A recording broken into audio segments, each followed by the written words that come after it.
systems go. Clear for liftoff.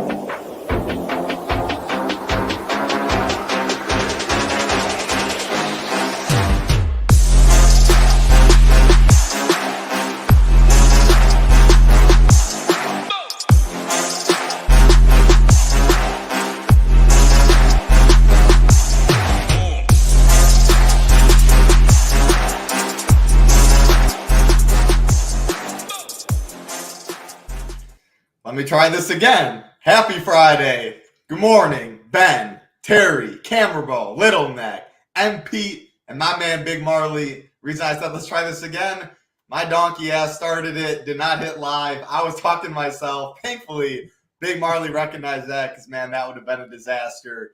And Big Marley, I'm very glad M. Pete said this. Happy Father's Day to all the fathers out there. I got a father right next to me and my man Big Marley. Happy early Father's Day, my man. Hey, maybe a little MMA shipper gets you a little more cheese for the bank accounts for the kids. But hope you have a great Father's Day. I don't know if you say congrats, whatever it may be, but happy Father's Day. 12 fights. Apex is back. 7 p.m. Eastern. We lost one fight, Alaskarov. I mean, man, he was minus 1,600, like minus 1,000 to finish. He had some insane props. But now he fights Whitaker next week, which will be good. Instead of Chimaev, 13 fights down to 12 fights, 3 favorites above minus 300. Majority are expected to finish. I don't think it's quite as good as last week's card in terms of DFS, but I think it's probably better than the Islam Poirier card in terms of DFS-wise, getting unique, leaving salary, etc. So how you doing on this Friday? Thoughts on this card? Yeah, it's a tricky one. I don't know if I'm glad that the Ikram fight is off, but it does make the top range a little bit easier to navigate. I feel like with him there were 4 top range guys that I really were kind of a toss up on DraftKings, but now we're down to 3.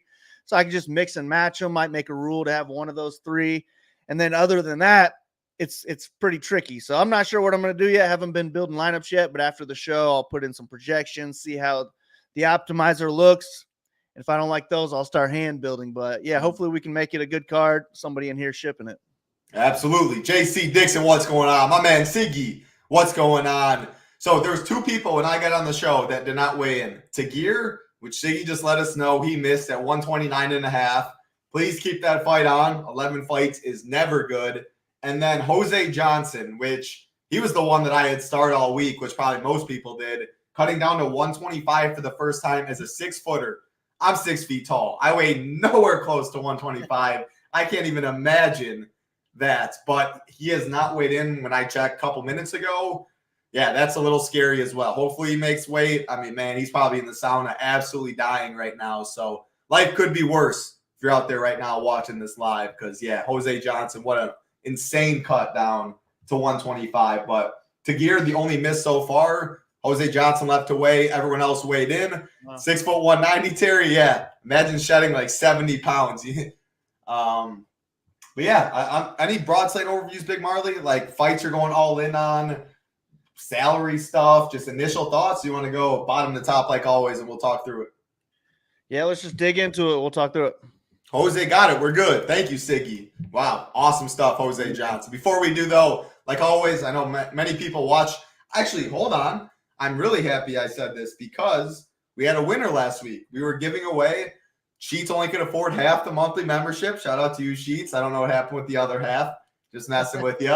We covered the other one, and we asked for the most significant, or whoever got closest to significant strikes in the main event was going to win. 146 was the actual correct significant strike total. J Sizzle 2013 was closest at 165.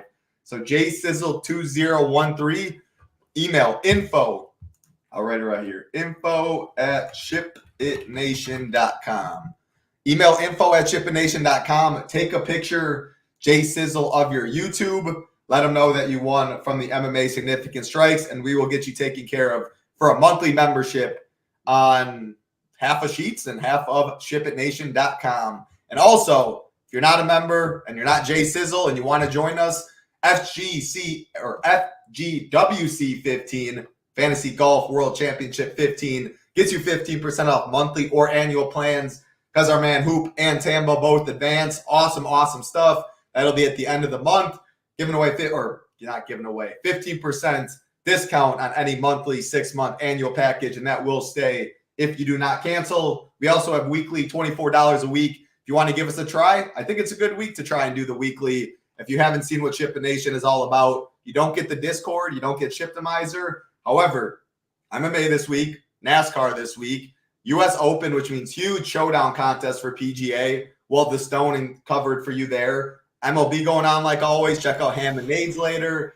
NBA tonight. Hopefully we get another game. It's not a sweep. NHL can say the same thing. 3-0 Panthers. Hopefully this series gets extended a little bit, little more time to make some money. But a lot of sports going on at ShipItNation.com. Again, FGWC15. 15% off monthly or annual packages. Weekly $24 a week if you want to give us a try.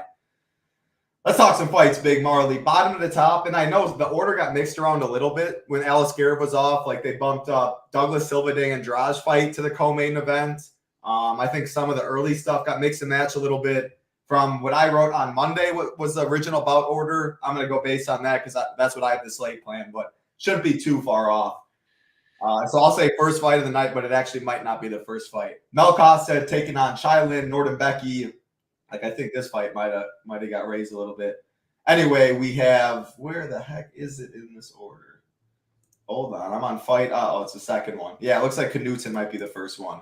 Anyway, Mel Costa minus 190, Nordin-Becky plus 165. This fight is minus 115 to finish. Costa plus 170. Shailin plus 350 inside the distance. One thing to mention, minus 110. This fight opened to finish. Now it's minus 115. So not too much money, but a little money came in on the under. This line open minus 135 Costa, plus 115 Shailin. Now it's minus 190. So Costa has taken money since open. I'm kind of looking at it grappler versus or wrestler versus striker a little bit. While Costa and Shailin average over 2 takedowns per 15 minutes, I think Costa's just going to have the much more technical speed advantage on the feet, where why would he even want to try and go to the mat? Whereas I think Shailin will probably get pieced up on the feet. He would need to land a big shot, and I think he's going to try and wrestle and take it to the mat. So I'm kind of looking Clash of Styles. I'm on the dog in this one for the pricing. I mean, give me the $800 savings. I think the line's a little too wide. We saw Thiago Moises take down Costa 3 times.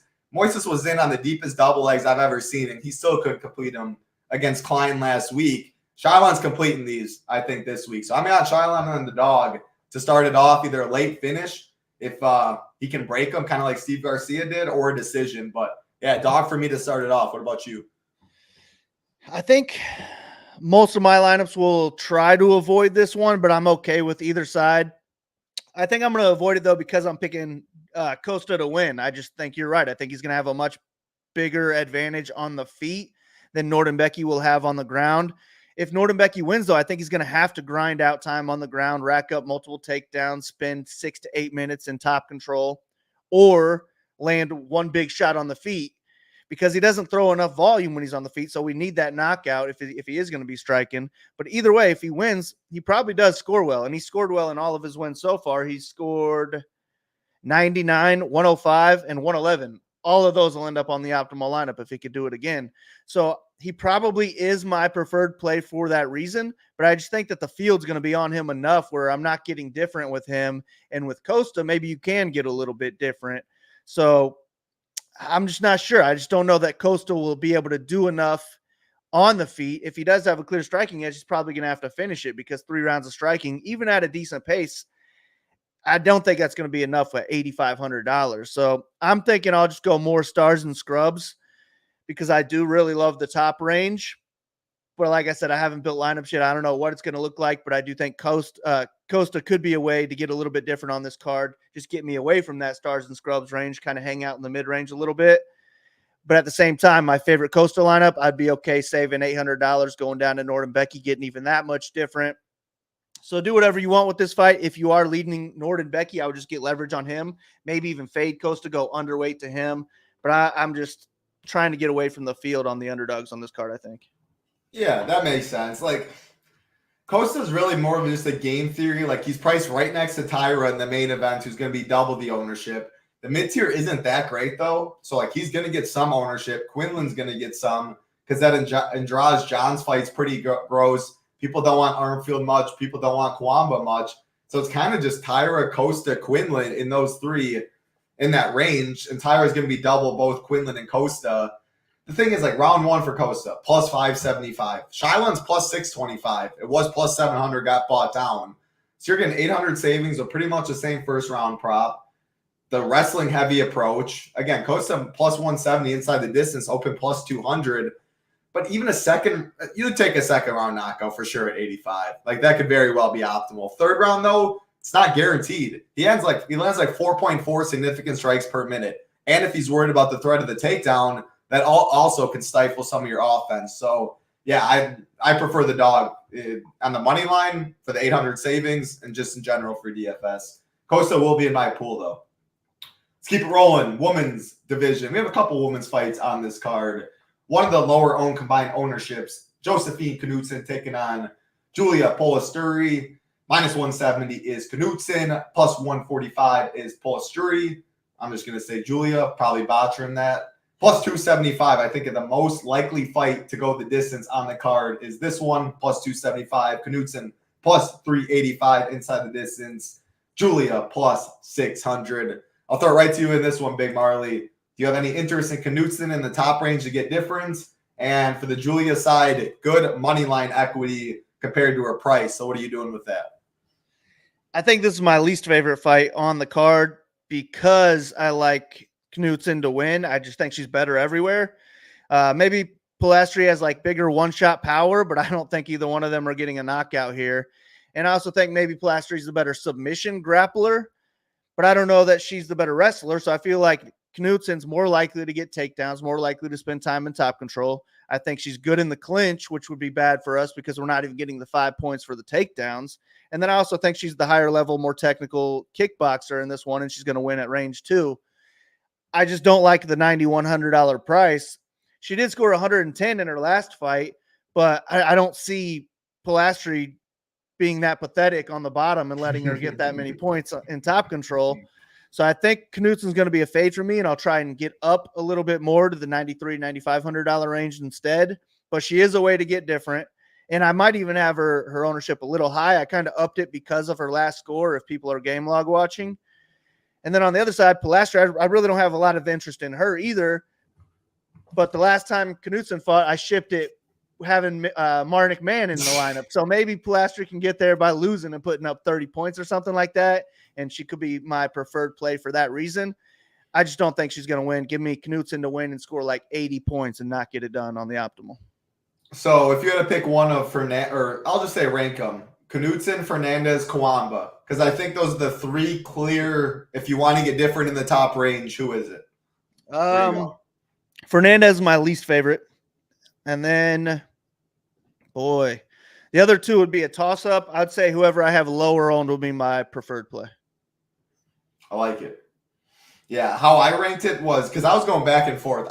Those three are tough. Knudsen of the three was the only one I'm going to keep in my pool for 20 entry and below. And the main reason for that is, she's going to be low owned. All three of them are going to be low owned. Fernandez just a striker, so there's not wrestling upside there. Kwamba, very low volume. He has a good inside the distance prop though, so I don't hate if you want Kwamba, but he probably needs a first round knockout. And Knudsen, volume's there, and she showed the wrestling, and it's low level, it's women's MMA. You really just never know what you're going to see in it. So that's the reason I went with Knudsen in my pool, but I had both as underweight. Knudsen, I just want to use in very chalky lineups. If I'm playing a Tyra, a Nate Maness, a chalky dog, that is when I'll use Knudsen, maybe leave 300 or 400. So I could have got Almabayev, but I didn't, or something like that. So yeah, not a fight I really want to target, though. More than likely does not end up on the winner. That's why it's going to be one of the lowest owned fights on the card. Let's keep it rolling. Next fight on the card, Jekka Sergey taking on Weston Wilson. Sergey minus 350, Weston Wilson plus 285. This fight's minus 700 to finish. Sergey minus 250 inside the distance. Wilson plus 330. And Sergey is minus 150 in round 1. Man, minus 150 in round 1 feels a little wild. Weston Wilson has been absolutely awful. He has not looked good at all, but this line feels a little wide to me. I mean, Sergey, he has power, He's small for the division. But I think Weston Wilson has a path, and that's, 11 of his 16 wins have come by sub. Sergey wants to keep it on the feet. Can Weston Wilson grab an ankle, somehow get a takedown, grab the back? I'm going to be playing Weston Wilson as a punt, as my only fighter in the 6K range that I'll have. The props are solid. He's going to be low owned, and he's leverage off a chalkier fighter. A lot of boxes are checked. Again, he's probably going to be like 10% owned. So even 15%, you're overweight. I'm going to play some Wilson. Going to play some Sergey, but I probably think, to be honest, I'll be more overweight to the field on Weston Wilson. Sergey's going to be one of the most popular fighters on the card. Top range is tough. Yeah. But I'm not picking Weston Wilson, so to say. Yeah. Wilson's going to need to grab onto a neck to win this fight, but all of his finishes are, I think like 9 of the 11 are in the first round. Maybe it's more than that. But anyways, if he's going to finish, I feel like it's going to be in the first round. He's going to break the slate. He's just not very good. And then Sergey's not very good either, but the one thing he is good at is throwing bombs, and Wilson does not eat bombs well at all. So I feel like we're going to get a first-round knockout from Sergey. He's minus 250 inside the distance, minus 150 to win in round 1. Those are great. And he's he's cheaper than 2 people on the slate too, and he could score the highest. So I want a bunch of Sergey, but the field's going to have a bunch of them also. And I think you're right. Wilson is maybe a good leverage play. Let's say we get 50% Sergey. Most people will probably just X out Wilson and have 0. I'm fine going 15, 20% Wilson, because that'll also help me get in a little bit more Manes, a little bit more Almabayev as well. So I love the top 3 guys on the slate, but at the same time, all of their opponents have a path to victory. So I want to mix them in as well. Wilson is a way to get different. I'm cool getting leverage on him. I just don't think he's any good. I think he gets knocked out in the first round. So if I'm making one lineup, I'd prefer Sergey, but I don't know what I'm going to do, because I like Almabayev a lot too. I like Manes. So I'm just going to be mixing all those 3 in. I'll be getting a little bit of the underdogs, getting a little bit overweight to those guys, not too much. I wouldn't want like Weston Wilson to be a core play or anything like that, because if he can't grab onto a neck, I just don't even see a path to victory for this guy. He's not a good striker. He can't wrestle. He's just got to dive for legs or hope that Sergey tries to take him down and he gets a guillotine or something like that. But if he wins, I think it's a first-round slate-breaking submission. So, yeah, a little bit of leverage there, but Sergey's the preferred play and the higher-owned play for me. Yeah, it sounds really bad for me, but I think my preferred play is Weston Wilson at ownership, at leverage on this slate to get different. And I'm good with Weston Wilson's single-entry stuff. Expect to have a very low score early, and that's like what you do it. But if this slate runs out 10 times, he's plus 285. He wins the fight 30-something% of the time, if my math's right, 20-something%. Like, it's MMA, a high-variance sport. Fight's minus 700 to finish, and he's going to be 1/4 of the ownership as the favorite at 6,900. And he wins pretty much optimal.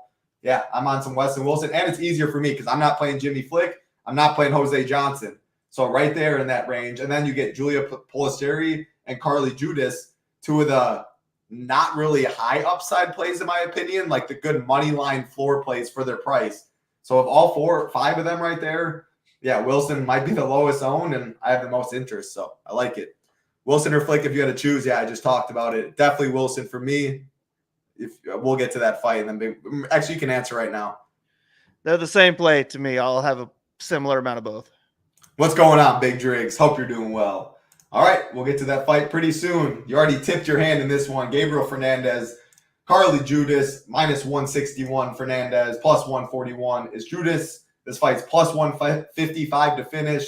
Fernandez, plus 205. Judas, plus 585. I think we both already told people that we're going to fade this fight. It's not often you see 9K, 7,200, and the 9K fighter is only minus 161. To put that into hindsight or perspective, Miles Johns is 8K on this card and minus 142. So right there, a whole 1K difference, about 20 cents, not even. Again, it's not just money line. Money line does dictate a lot with ownership, which you can use to your advantage. Like, I don't think Fernandez is a bad play. If I'm playing 50 teams, I'm keeping Fernandez in the pool. Plus 205 inside the distance isn't bad at all. She is a good striker. However, there's no takedowns there, and she is just a striker in a fight that's supposed to go the distance. Over 2.5 minus 215. Again, a lot of that is because there's not much finishing upside on the Judas side. But yeah, I think Fernandez is a fine play in larger field stuff at very low ownership. She has good striking. Maybe she connects, knocks her out. Judas on the other side will get some ownership. I look at her as the same play as Polistri or Julia Polistri or whatever the fuck you call her name. I look at her as the same exact play. 100 next to each other. Very similar money lines. Good money line for the price. But the upside, I'd be surprised to see 100 plus. Yeah, same here. Although Fernandez is my first X out on the slate.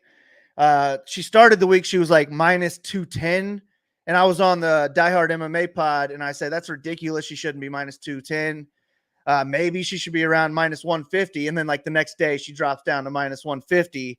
So I think that the line is right now, and I'm not going to pay $9K for a striker at minus 160 when I don't think she's getting a knockout.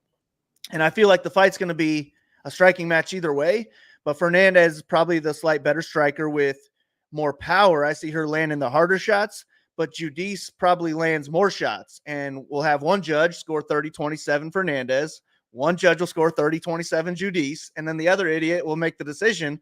But I would rather have the underdog in that scenario. And I feel like even if she's ahead on volume, she'll do enough to pay off her price tag. So Judice is my preferred play, but with this line movement, her ownership's going to go up as well. And I don't know that I want to eat that ownership. So I'll keep her in the player pool. I'll mix her in with some hand builds, but I would rather target higher ceilings because I think you're right. I don't see her getting 100 points in this fight. I think it's more we're playing for 10X. And 10X for her will probably work. 10X for Fernandez, I don't even see that really in play, but it also probably won't hit because we got too many other higher ceilings in the favorite area. So Fernandez, X out, Judice. I liked her more on Monday than I do now, but I'll still keep her in the player pool. Yeah, great breakdown. We see it similar. What was last week's absolutely joke of a 30-27? I'm blanking. The first fight, it was Amanda Dos Santos. Oh, yeah. There was another one, too, on there against Tamor. I was at the pool all day. When after I saw that decision, I said, I'm not even going to go watch these fights. Screw it. Yeah. Too sharp. We'll keep it going. Next fight. Should be a pretty good one right here. Garrett Armfield, Brady Heastan, 8,700 Armfield. 7,500 is Heastan. Looking at the odds, we have Armfield minus 190. Heastan plus 165. This fight's plus 120 to finish. A lot of the finishing equity on the Armfield side, plus 170. Heastan plus 550. Talking clash of styles, pretty easy right here. You get the striker in Armfield against the wrestler in Brady Heastan. Now, I usually like it when it's flipped. We'll get to the Ulanbekov fight soon. I usually like to see the wrestler as a higher price guy and the striker as the lower price because obviously we know wrestlers and grapplers on DraftKings have a lot more upside due to takedowns, control time, and usually like 80 could be enough at 7,500. Could. 80 is not going to be enough at 8,700. So you get opposite of what I want, but it's going to keep Armfield's ownership pretty low, I think. Tyra's 100 less in that main event. I think Heastan gets a little bit of ownership as the wrestler. So I'll be using Armfield in somewhat popular lineups. And he's plus 170 to finish. The much better striker. I'm picking him to win. I actually think he does knock out Heastan probably. Wouldn't be surprised with the decision, but I think he pieces him up. So I'm in on Armfield. Heastan's an easy play, though. Like, there's no way you can X a guy that averages over 4 takedowns per 15 who has a striking disadvantage and just will be looking to wrestle for 15 minutes. Maybe you can tell me that you're going to exit, but yeah, there's no chance I can. Great fight to target. Armfield pretty low owned. Heastan's going to get a little ownership, so somewhat leverage off a dog. I'm on Armfield's side, but I mean the 1,200 savings with the primary wrestlers cheaper kind of makes me indifferent about who I have more of. Oh gosh, that's 11. This card just went to shit. That's not good. Yeah, we'll say it straight up. Like my volume is going to be weight. I don't play heavy volume on 11 fight cards. It's not a good slate. I have no idea. I mean, I have no idea how many lineups I'm going to play now. Definitely less than 50. Might even hand build 10. I don't know what the heck I'm going to do now. We're cooked. That's not good. Well, I'm probably going to eat more of that Norden Becky chalk now, to be honest. Well, there's Armfield right here in the Tagir range. So now Tyra's looking what that's going to do. Tyra is going to get a ton. To be honest, maybe that makes play Fernandez in the large field stuff. play Weston Wilson. You like Jimmy Flick? You're going to need those plays to get there. Yeah, but take it away, I guess, on this fight. That sucks. Yeah, I like this fight, striker versus grappler matchup. But my preferred play is going to be the grappler in high stand, just because if he wins this fight, it's going to have to come through the ground. He's not a good enough striker to even edge out rounds on the feet. I think he's going to get smoked while the fight's on the feet, but he could land 6 to 8 takedowns and really kind of dominate in a decision if he's able to do that in all 3 rounds. But if he wins, I think we're getting at least 10x from him. What's he got? He's got 2 wins.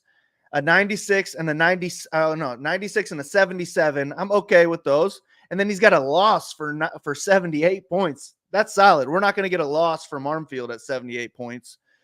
But if Armfield wins, I feel like he has to get a knockout in round 1 or round 2 because he's probably spending time on his back if it's not a first round knockout. That's going to take away from the points that he's scoring. And at $8,700, I just want to figure out a way where I can get up to the 9K range instead. But I do want some Armfield because I do think he's the way better striker, a lot more powerful on the feet. High stand doesn't eat shots great. So the first round knockout's in play. But I doubt I get more than like 20, 25% on the Armfield side, whereas the high stand, if he wins, he's getting at least 10x, I think, and he has 100-point upside. And I love that in underdog. So he's got to be one that I'm going to be overweight on. And now without Josh Van on the card, he's a top 2 underdog, 2 or 3 underdog on the whole slate for me. So I feel like I just got to load up on those 3 underdogs that I really like and then mix in these shittier ones like Weston Wilson and Flick and my more popular or more chalky lineups. But damn, that Van fight being off really sucks. So I feel like whatever my high stand ownership was going to be, it's probably up by 10 more now. Yeah, no, it really sucks. To be honest, I think I feel even more strongly that Garrett Armfield's a way better play than Heastan because Heastan's going to need ownership. Van was going to get a decent amount. Ulanbekov was going to get some too, but it's so much like the Tyra Alex Perez fight. Maybe that's how you get different too. It's really hard to see a case that the main event's not optimal, but it might be 95% owned combined. So I think you can fade the Tyra fight, hope he wins a decision, and then you can play Armfield and hope he outscores them. Like if you're cutting 90 dupes down to 5, yeah, that's a given right there. Yeah. So when I change lineup down to Armfield and leave 800, that's the stuff I'll be looking to do on this. You have to with 11 fights. Yeah, I do think that's sharp because when I go change ownership, I'm going to give high stand a good amount, but I don't think a lot of it shifts over to the Armfield side from Ulanbekov. I feel like it goes to Tyra or up in that 9K range instead. So, yeah, I feel like that is a sharp way to get different on this card, going Armfield, especially if you think he's going to get the knockout. I think that Ulanbekov at 89 ownership, yeah, maybe a little. Armfield, I think that makes Tyra even a little more. I think Jekka Sergey, like people find the 400. But to be honest, it's going to force, I guess, some people to play Kawamba, Fernandez, Knudsen a little more. Because 8,900, there's 8,800. Then there's for Kawamba, 87 for Armfield. Fernandez is 9K, Knudsen 91. So he's kind of in that range that no one liked anyway. So I think you give probably a couple more to maybe those. But yeah, I think it's stars and scrubs. A lot of people are going to go one of Sergey, Manes, Almabayev, and then multiple of Perez, Shylon, Heastan, Fugit, Almeida, and the 2 chicks. Yeah, I don't know. Get over to SHIPITNation.com. Check out ownership. Everything will be on the site shortly after this. Got some updates to make, but definitely ownership, very, very important in MMA. Nobody better in the business than Big Marley. It means even more this week with 11 fights. We'll keep it rolling again. Appreciate everyone hanging out. Like button helps us out a ton. Hope everybody has a great weekend planned. Happy Father's Day to all the fathers out there. Next fight on the card. Hold on. I almost missed one. Nate Maness, Jimmy Flick. 9,400 Maness. 6,800 is Jimmy Flick. Maness, one of the biggest favorites on the card at minus 600. Actually tied for the biggest. Flick plus 425 on the way back. Minus 600 for this fight to finish. Maness minus 300. Jimmy Flick plus 465. I never thought I'd see the day Maness is a minus 600 favorite. That is absolutely insane. Looking at, I think his last, hold on, I wrote it down. His last 4 fights, I think 4 fights he's been the dog. Maness's last 4 fights. Now he's minus 600. What that tells me and how I took this fight is Jimmy Flick. It's nothing personal. You'd be able to beat my ass. There's levels to everything in life. When I say your cheeks, you could obviously kill me and 99% of the world. But in UFC terms, Jimmy Flick is cheeks. His striking is pillow hands. His cardio isn't good. However, his grappling is next level. He just tries to grab anything. And if he does, he has a chance to take your neck home, take something home with him. I think Maness is better everywhere, though. 3-inch height, 4-inch reach advantage, cardio advantage. Maness finishes him, I think, probably in the first round, which I want to say is favored. No, plus 115 for Maness in round 1. Yeah, I'm on Maness. I'll have no Jimmy Flick in 20-entry and below.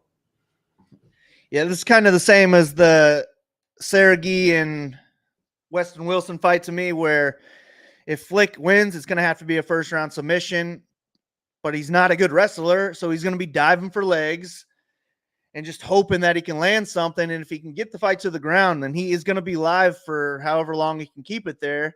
But as soon as that first submission attempt fails or second submission attempt fails, I think it's completely downhill from there, and Maness will completely dominate him on the feet. He's got nothing to offer Maness on the feet. Maness is probably the better wrestler too, so if he could just stay away from his leg getting taken, I feel like that's what Flick has to do. He's got to grab onto an ankle and snap his ankle or something in order to win this fight. I don't love it happening, but if it does, it's going to be 90-plus points, and he's going to be on the optimal lineup at no ownership. So I do want a little bit of Flick. He's the same as Weston Wilson to me. I'll get maybe 15% of both, be overweight, and just hope for something crazy to happen. But it's going to allow me to get that 9,300 and 9,500 range in my lineups, and that's what I want. I think Maness probably finishes him in the first round. Just get away from that first ankle dive, and then he can finish him with ground and pound if he wants to. He can make him get back up. He can get the knockdown and knockout. So, yeah, I just think Maness is going to dominate, finish this fight in the first round. Who scores more between him and Sergey? If they both get first-round knockouts, I have no idea. So I'll just be mixing those in, putting the underdogs in a little bit as well. But, yeah, these are fights that I want to be targeting heavily, and Maness is my preferred play. I like it. Yeah. I'll have no Flick in 20 and below, but he can always pull a rabbit out of his hat. And if, like you said, like Wilson, probably would be in the first round, be a monster score. If that's the case, I'm already dead anyway, but at least my volume is way less, and maybe the Tagir fight being off. If Jimmy Flick or Jose Johnson or something wins, breaks a slate, yeah, I'll be thanking Tagir for missing weight because it'll save me some cheese. I think, yeah, I like Vanessa a lot in that fight, though. Let's keep it rolling, Big Marley. Man, that ruined the whole vibe. UFC's, I mean, look forward to it every week. I'll still be watching the fights, but it's so much more fun when you watch it with a good amount of cheese on the line. Now it's just live betting. But I will say, live betting MMA, it's the biggest edge out there for sports betting. Like, it's very hard for people. Computers can't properly align fights like every second, and that's pretty much the lines are up there constantly. I think you're probably better off having someone like a man doing it with what they think and doing it, but you can see some insane value, and lines flip in a second in the UFC. So that's how I get a lot of my action down. Live betting, UFC, not as much pre-flop, if you're lucky enough to live in a legal state. Let's keep it rolling. I see a lot of red. Now it's Tagir and Joshua Van. Sad day. Next fight, Josh Quinlan, Adam Fugit. Great mid-tier fight. 8,300 is Quinlan. 7,900 Fugit. Minus 120 is Quinlan. Plus 100 is Fugit. This fight's minus 170 to finish. Quinlan plus 130. Fugit plus 265. I guess I say great mid-tier fight, but it's just relative to this card, Big Marley. Like, I can totally see this fight busting. Minus 170 to finish, plus 140 not. If this fight doesn't finish, it probably doesn't get there. Like, unless you think Fugit has a heavy wrestling approach, he averages, I think, like 3 or 4 takedowns per 15. Short sample in the UFC, but I mean, he still looks like he's a well-rounded mixed martial artist. I still think he prefers to keep it on the feet, though. So unless Quinlan has just pieced him up or hurts him, I think we mainly get a striking match. Quinlan has more power. I don't know, though. I'm leaning with the 400 savings in Fugit because it's a lot easier to build Quinlan lineups or leave even more money. So he's my preferred play, but the confidence of, this fight even, like, getting to the optimal or scoring well, and then how does this fight play out and go? I don't really know. I'm kind of torn, so help me out. Yeah, I slightly favor Fugit in this one, so he's definitely my preferred play. One of my favorite underdogs on the card. If we're turning knockouts off, I feel like he can win a striking match just being ahead on volume. I'm not really sold on Quinlan being a great striker, but I am sold on him having a lot of power, and Fugit's been knocked out twice already. So Quinlan is going to need a knockout in the first or second round, in my opinion. And that's really in play. I mean, that's his best chance of winning, I think. And I feel like Fugit, he's a little sloppy on the feet, especially in round one, but Quinlan just doesn't throw enough for me to feel confident in him winning any other way than by knockout. And I don't see him looking for takedowns, where I do think it would be smart of Fugit to look for takedowns. I think he's got the grappling edge, the wrestling edge as well. And if he wins a decision, I think he could score over 10x and maybe even over 90 points. Whereas if Quinlan wins a decision, I don't even think he has a chance at 10x unless he's got a knockdown or two mixed in there. So my preferred play is definitely Fugit. I'm going to have even more of him now that we have another fight canceled. But I think it would be really smart of him to go out there and look for takedowns early, take that power away from Quinlan in round one, keep him guessing if those takedowns are coming, instead of giving Quinlan the fight that he wants, because round one's going to be the biggest sweat. And if Fugit can make it out of that, I'm going to feel even better about him winning. So I'll be loading up on him. I love when somebody's an underdog and I slightly favor them. So I'll probably have like 50% Fugit. And if he gets destroyed here, I'm in trouble. But because I'm going to have so much of him, I do want some hedge exposure to Quinlan, because a round one knockout's going to put him on the optimal lineup. 110 points is in play for him. I just don't think it's super likely. So he's kind of like an arm field play to me.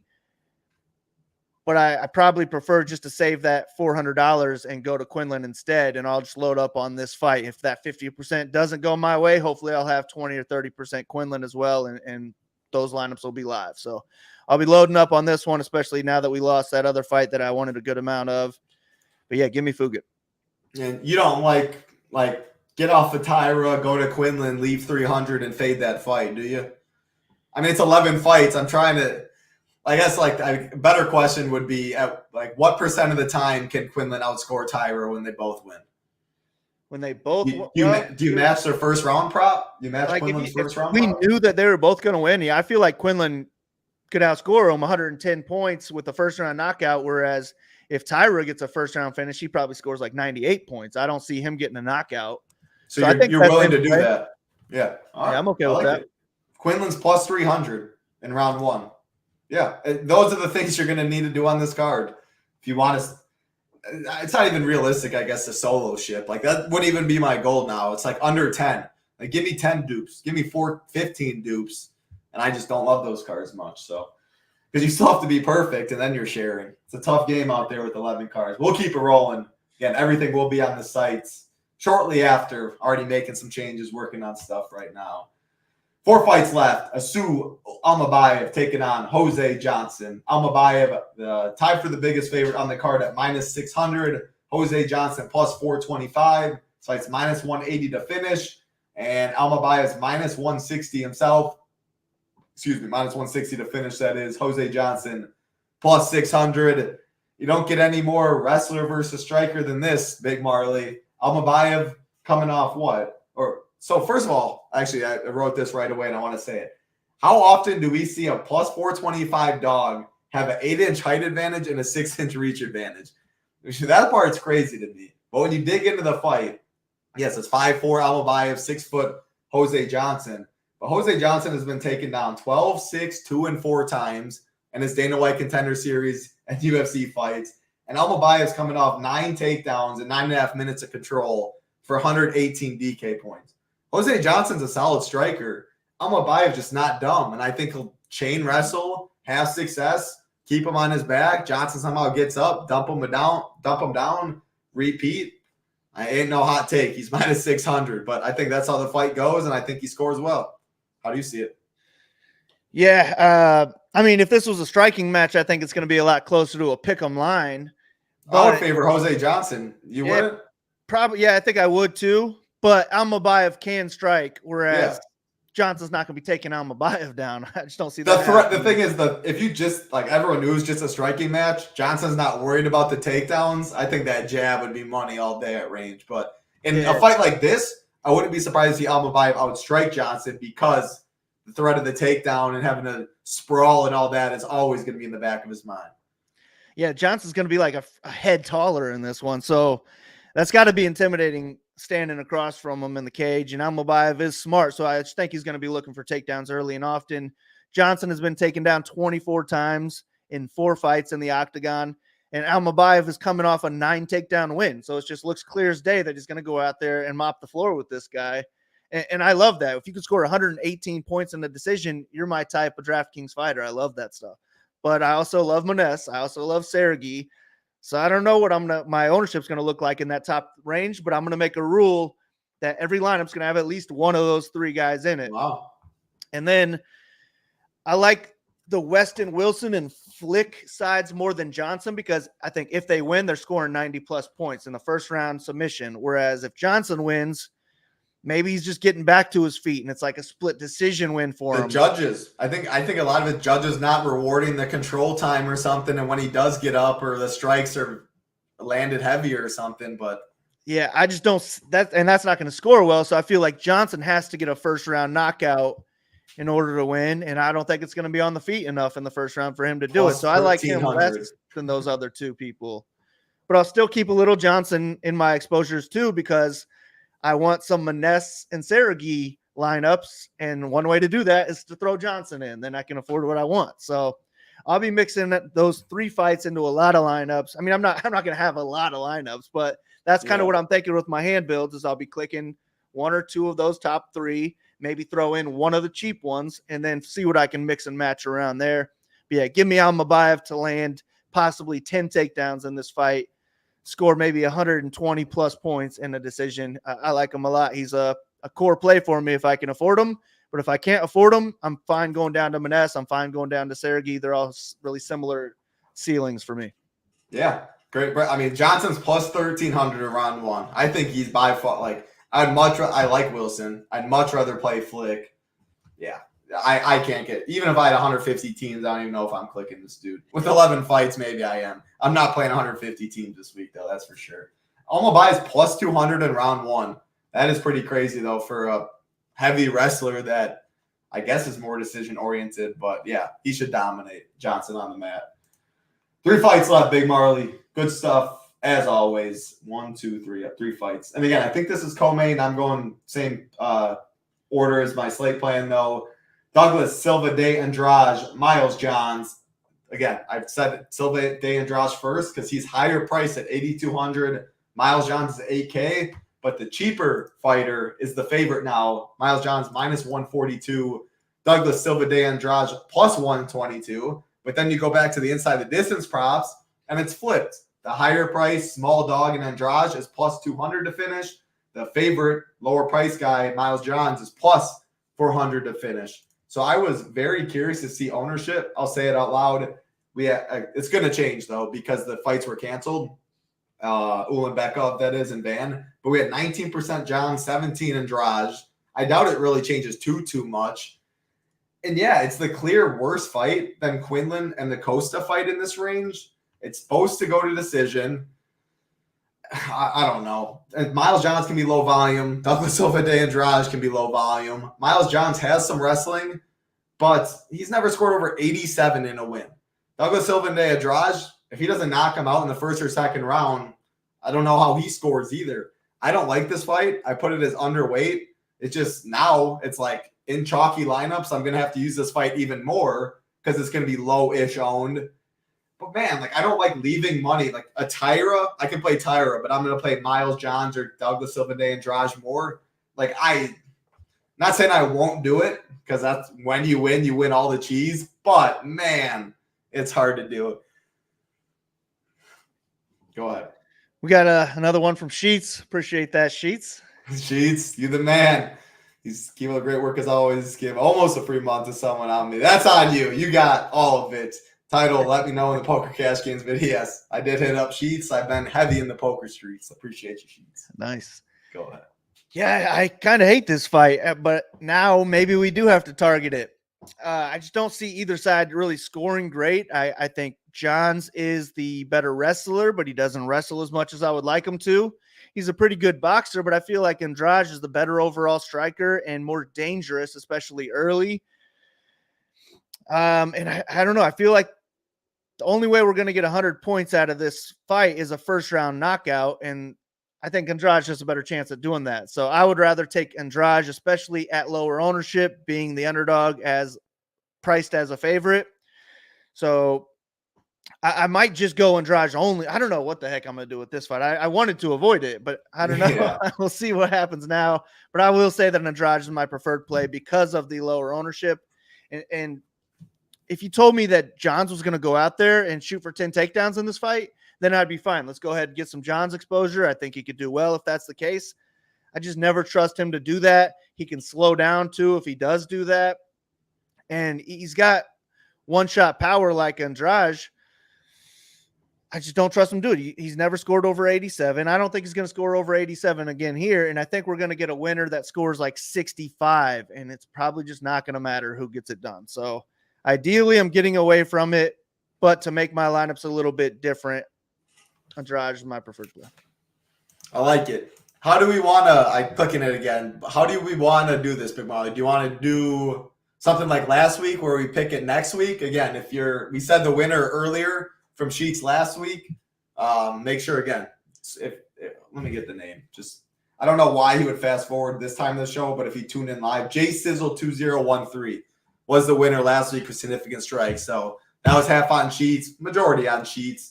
Email info@ChipItNation. Do you want to try and do something right now for the 38 people? Some are probably members, though, or do you want to just go like significant strikes in one of these fights and do it next week? Yeah, I don't know. Up to you. Maybe we'll do it next. We'll do it. Give more people a chance to get it. So next week, let's do the pick a fight. If you want to do significant strike, we have to do a significant strikes one. Main event's always a little easier, but if you think one of these fights go late or something. Or how about who or in any fight, who's going to land the most significant strikes and what are they going to land? Something like that. All right. So there you go. Who you think is going to land the most significant strikes. And then if people have the same answer, so you're going to have to say who has it. So just say you think it's going to be Josh Quinlan. Then you have to say like 110. So if there's multiple Josh Quinlans who was the highest and just say he did score 110, if someone said 120, someone said 98, the 120 will win because they were the closest. So that's what we're going to do. Next week, you need a better giveaway process. What you got for us, Sheets? If you got a recommendation, you let us know. But we appreciate you. But this might change.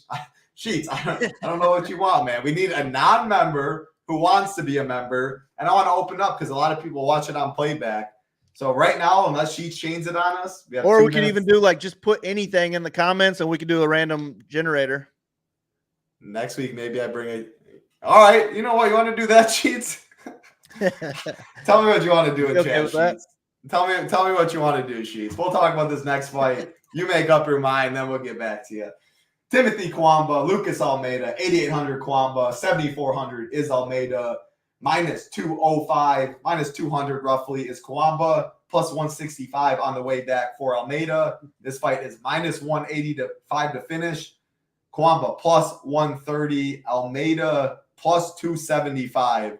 And there's only some, like, I'm looking at fight odds. Only some of these books have this line out here. But expected to finish, plus 130 for Kwamba, plus 275 for Almeida. Probably a heavy striking match unless you think Kwamba takes it to the mats. What do you see? I do kind of think Kwamba takes it to the mat. And that's why I favor him slightly in this matchup. But I did think that the line would be closer than it was. And I think that Almeida is the more dangerous striker and the more dangerous grappler in this one. And if we're going to get a finish, I think it's more likely Almeida, who also could go overlooked ownership-wise. And for that potential danger, I think Almeida is my preferred play of the two.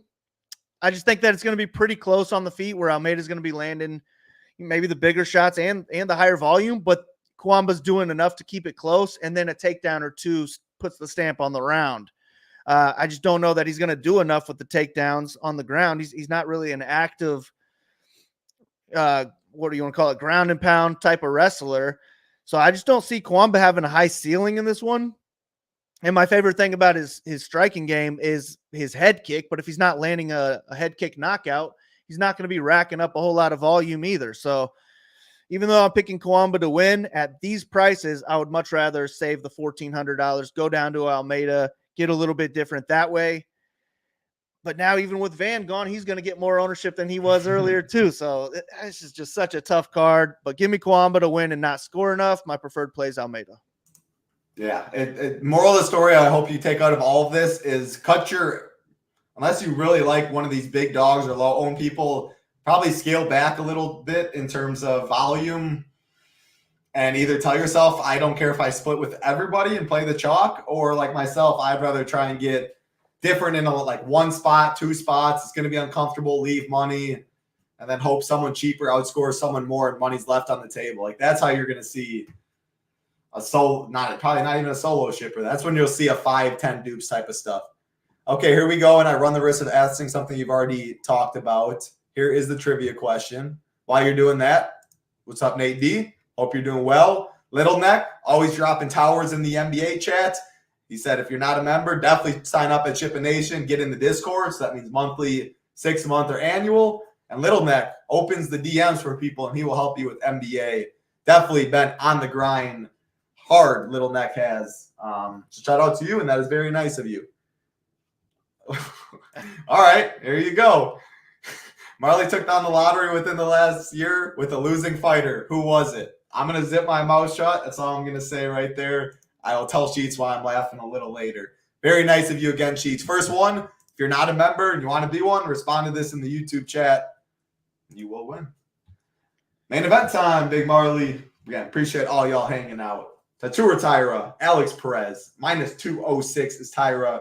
+176 is Alex Perez. This fight's -170 to finish. Tyra -125. Perez +325. I'll just let you take it away, Big Marley. I guess, actually, you know what? I'm going to start first because it came to my mind. I think actually my preferred play now would just be Alex Perez because you can leave way more money a lot easier on the table. Well, yeah, I was trying to read that as well. That's really all I'm going to say. Just game theory-wise, I guess. 7,600 Perez is a lot easier to leave 1K on the table than 8,600 Tyra. That's really all. An 11-fight card, 13 fights would have been completely different. You don't have to care about as much. 12 fights, not even as much, since Van Ulenbecka was getting ownership. Now, you have to be thinking all this stuff. And, yeah, like, Alex, would I be surprised if Alex Perez had the most points on the slate when it's all said and done? No, and he's 7,600. So, yeah, that's where I'm at. Yeah, I'm fine with that. I think that it's a pretty close fight. Tyra's 15-0. He's a really slick grappler. So I think the biggest advantage in this fight is Tyra's submission grappling. But Perez could be the better overall striker. Perez is probably the better offensive wrestler too. And if you told me that this fight's going to go all 5 rounds, I think Perez is going to win. And he's going to score enough to pay off a $7,600 salary as well.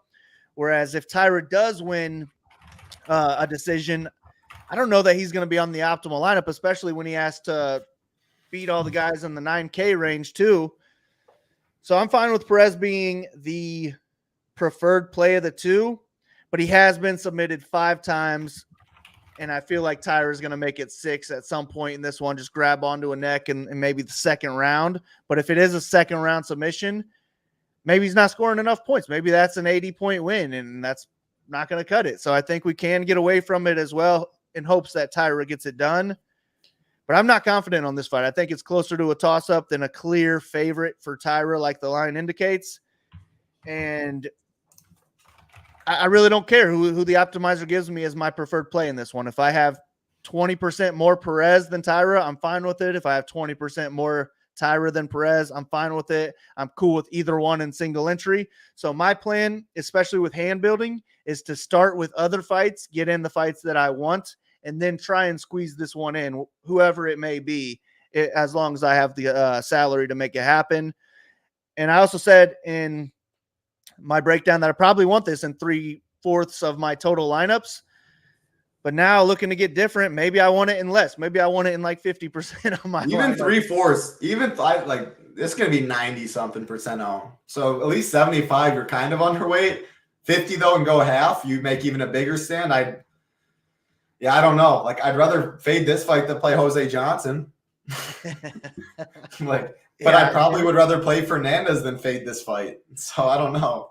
Yeah, I don't know what the heck I'm going to do. I want this fight in my lineups, but if you're already chalky, then maybe try to get away from it and hope that it is a Tyra second or third round submission. And I don't think that'll cut it.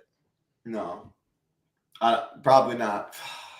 Yeah, to be honest, so I was thinking Tyra earlier in the week too. Like eventually he'll peel him to the mat, striking somewhat competitive. I like the low kicks for Alex Perez. Line did feel a little wide, but Tyra just been so good. 15-0, young kid, only getting better, striking, improving. So he was my pick.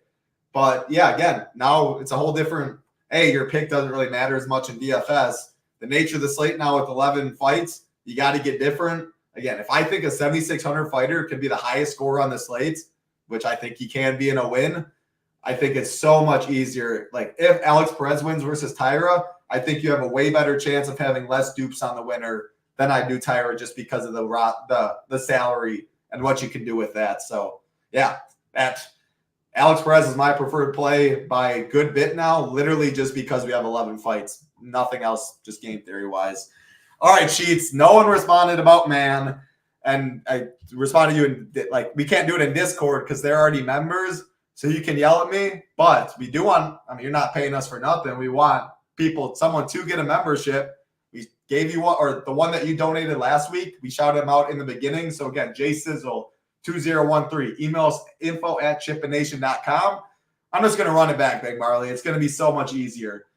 The combined significant strikes of this main event. Because watch, no one would have said if it was Quinlan and no one said Quinlan, then it's like, how do you give away it or whatever now? So someone's going to have to win.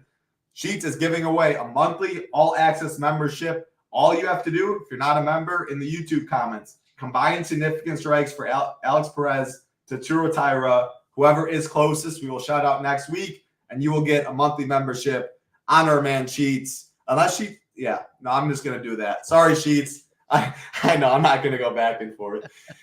Wasn't it for the 295 card? Well, I will say the answer to Sheets' the question, which made me laugh because he says, what did he say? Here we go. And I run the risk of asking something you already talked about. Oh, he did it on purpose. The subtle disclaimer. Big Marley, it was Marnik Man. Big Marley literally said that in the beginning of the show earlier. So Sheets is too sharp. All right, here you go. Sheets core on the way out for anybody that wants it. Fugit, Judice. Oh, gosh. Yeah, that sounds about Sheets. Low owned, pretty low owned. Or Kawamba's definitely low owned.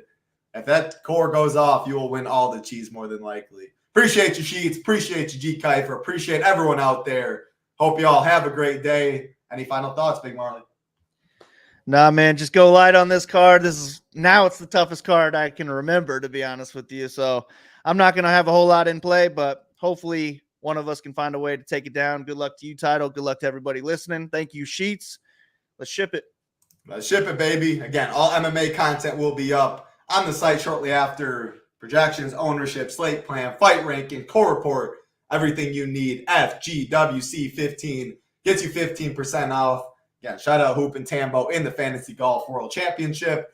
If you don't want to do the 15% monthly, 6-month annual, if you just want to try us for the week, get MMA, NASCAR, MLB, NBA, NHL, $24 a week. No Discord, no Shiptimizer, but you do get all the content on the site. And of course, I almost forgot, shout out to our partner who's sponsoring the show, Drafters. Head over to drafters.com, get in some best ball drafts, $15, $500K up top, $2 drafts going on as well.